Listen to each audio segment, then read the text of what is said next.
Indue, our goal is to work and keep you working. In this video, we display the right way to install a control joint.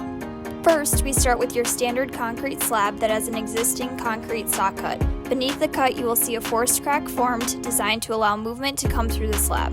After mechanically prepping, our team installs our Indue MT base coat with a broadcasting laid over top for texture.